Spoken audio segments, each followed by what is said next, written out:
Forex Sensei.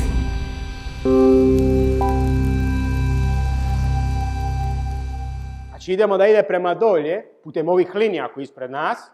Znači tržište ima pad. I nakon tog pada, znači tržište išlo prema dolje, dogodi se ovo.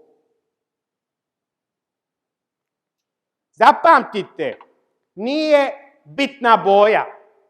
Znači ukoliko koristimo neku boju tipa plavo, zeleno, žuto, crveno, crno, kako god bilo, nije bitna boja. Bitna su dva karakteristična elementa. A to je element da ovo ovdje područje, koje smo rekli da se zove tijelo, je manje od ovog ovdje područja koje smo rekli da se zove kako? Sjena.